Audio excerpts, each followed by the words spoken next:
I really need to know. Well, I don't want to talk about the end or the resolution or the way you try to. Well, it kept us in a continuum, but I know Nigerians, they like, about maybe because of the way we have been nourished by Nollywood and all that. People like to see the final end of everything.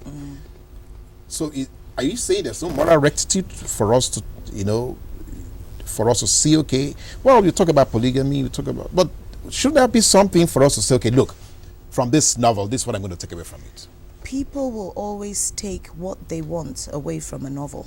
It's not, okay, that wasn't my, well, exactly, that's not my, I'm not writing to moralize or to preach or to say this is how society should be.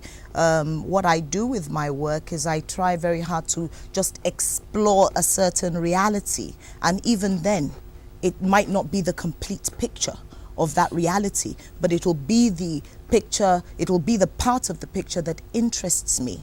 And people take what they want. People will say, she's saying that polygamy is terrible.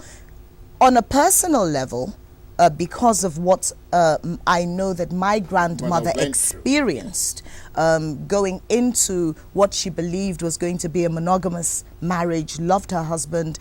Both my grandfather and my grandmother were traveling teachers. My grandfather was born in 1896, educated at Wesley College. Taught by missionaries, spoke incredible English, wrote books, played the church organ.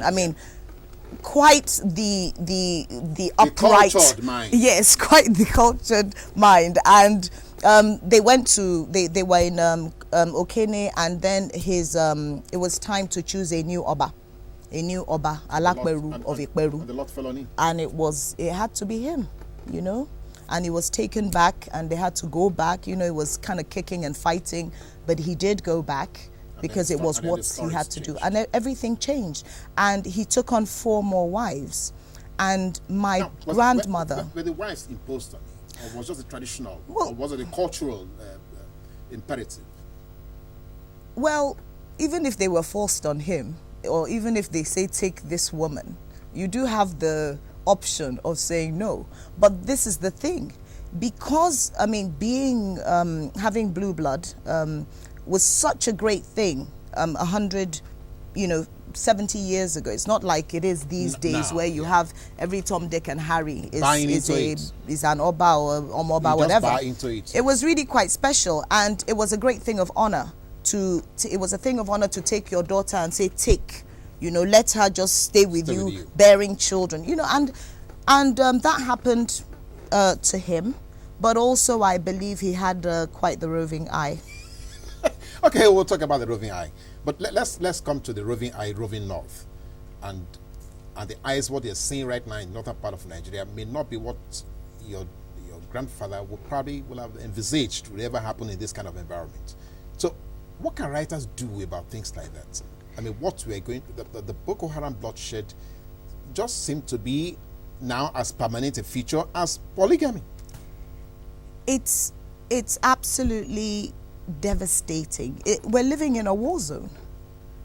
It's horrendous, and I see very, very little reason for us to celebrate. On any level, because we've got these 20 young ladies who were abducted.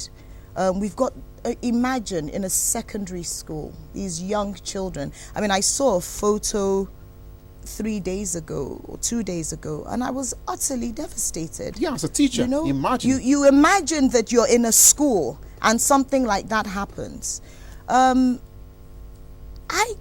I'm so pessimistic about Nigeria now, which is such a shame, because I used to be very optimistic. I thought there was a vision.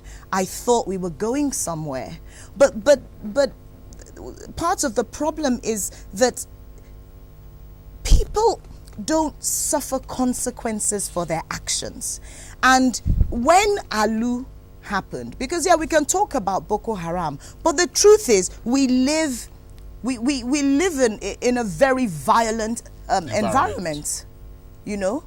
it's terrible. You remember the Alu 4? Yes. The 4 boys, you see their faces so full of promise. Yeah. Nobody has come back to say how the perpetrators were brought to book. Yeah. We don't know. So it's as if people feel that they can get away with anything and everything. And I'm particularly worried because when you look around you at the levels of poverty, people are quite desperate. And when you look at the religious intolerance as well, I strongly feel sometimes that, and this, I'm mainly talking about the Christian and the Muslim religions, where somehow this whole superiority complex has crept in. And therefore, you feel automatically that your religion is superior to the next person's. And there has to be a way. You almost feel a responsibility to punish people who don't belong to the same religion that you do. So when you combine the poverty and these two and this monsters, this sense of superiority, you're not that surprised at what's going on, in northern Nigeria and the rest of Nigeria. Now the poverty that we're talking about now will seem to extend beyond just material poverty, because as it were, it is like it's a subjugation that came from the wrong information that people are being fed with. Is it that we are not reading the right material? Is it that our minds are being acculturized with the wrong information?